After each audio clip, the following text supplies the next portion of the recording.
Hey guys, আমি অমিত কাউরি আর আপনারা দেখছেন বিনিয়োগ ভারত ইউটিউব চ্যানেল। আমাকে অনেকেই প্রশ্ন করছে যে এখন আমরা ওভারঅল একটা ব্রডার মার্কেটে হিউজ একটা কারেকশন দেখছি।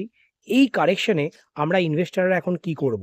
আমরা কি আমাদের ইকুইটিতে কিছুটা এক্সপোজার কমিয়ে দেবো? আমরা কি কিছুটা আমাদের শেয়ারকে সেল করব? বন্ধুরা, এই প্রশ্নের উত্তর সবাই খুঁজে বার করার চেষ্টা করছে। অনেকেই বলছে আমাকে যে গোল্ড সিলভারে এত বেশি র্যালি চলছে, আমরা ভাবছি আমাদের ইকুইটি পোর্টফোলিওর কিছুটা এক্সপোজার কমিয়ে দিয়ে গোল্ড সিলভারে আরও বেশি পরিমাণে অ্যালোকেশন বাড়িয়ে দেবো। এই ডিসিশনটি কি নেওয়া আমাদের জন্য ঠিক হবে? বন্ধুরা, আপনাদের বলি যে আপনাদেরকে সবসময় কিন্তু একটা মাল্টি অ্যাসেট অ্যাপ্রোচ রাখতে হবে পোর্টফোলিও লেভেলে। আর আপনার পোর্টফোলিওর অ্যালোকেশন এমন হওয়া উচিত যে আপনি সবসময় ইকুইটিতেও এক্সপোজার রাখবেন, আবার কিছু কমোডিটি বিশেষ করে গোল্ড সিলভারেও আপনার অ্যালোকেশন হওয়া উচিত 10 to 15%। এবং বন্ড বা আদার্স যে ডেট অ্যাসেটগুলি আছে তার মধ্যে কর্পোরেট বন্ড হতে পারে, ব্যাংক এফডি হতে পারে, এছাড়া পিপিএফ এর মতো অ্যাকাউন্টও হতে পারে। সেখানেও কিন্তু আপনার এক্সপোজার থাকা বাঞ্ছনীয়। তার ফলে কি হবে না, আপনি একটা ডিসিপ্লিন ইনভেস্টর হয়ে উঠবেন এবং আপনার পোর্টফোলিওর অ্যালোকেশন কিন্তু অনেক বেশি স্মার্ট হয়ে উঠবে। তখন আপনি দেখবেন যে বিভিন্ন সময় মার্কেটের ড্রডাউনেও আপনার পোর্টফোলিও একটা অপটিমাম লেভেলের রিটার্ন জেনারেট করছে। সেই জন্য আপনাদের সবসময় অ্যাসেট অ্যালোকেশনকে আপনারা মাথায় রাখবেন।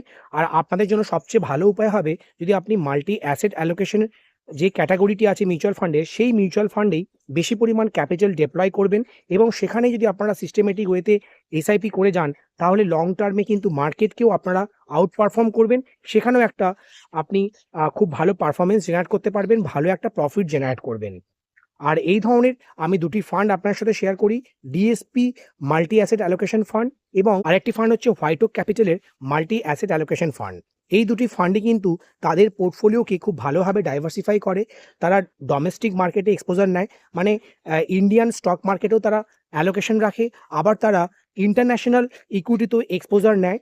এছাড়া তারা কর্পোরেট বন্ডে ইনভেস্ট করে, বিশেষ করে ইন্ডিয়ান যে কর্পোরেট সেক্টরের বন্ডগুলি আছে তার মধ্যে double A triple A ratings বন্ডেই তারা ইনভেস্ট করে। এছাড়া তারা গোল্ড সিলভারের মতো মেটাল সেক্টরেও তারা ইনভেস্ট করে। আর কিছু পরিমাণ ক্যাপিটাল মানে 10%-এর মতো তারা রিয়েল এস্টেট এবং ইনফ্রাস্ট্রাকচার ইনভেস্টমেন্ট ট্রাস্টেও ইনভেস্ট করে।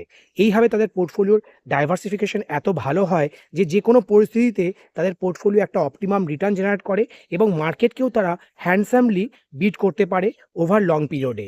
আর মার্কেটে যখন শর্ট টার্মে অনেক বেশি কারেকশন হয়, তখনও আপনার পোর্টফোলিও একটা পজিটিভ রিটার্ন জেনারেট করে, পজিটিভ আলফা জেনারেট করে। বন্ধুরা, আজকের ভিডিওটা আমরা এখানে সমাপ্ত করলাম। আপনারা কমেন্ট করে জানাবেন আমাদের ভিডিও আপনাদের কেমন লাগছে। আর যদি কোনো টপিক আপনারা সাজেস্ট করেন, সেটা থেকেও আমরা অনেক উপকৃত হব। আমরা চেষ্টা করব আগামী দিনে সেই ধরনের টপিকের উপর ভিডিও করার জন্য।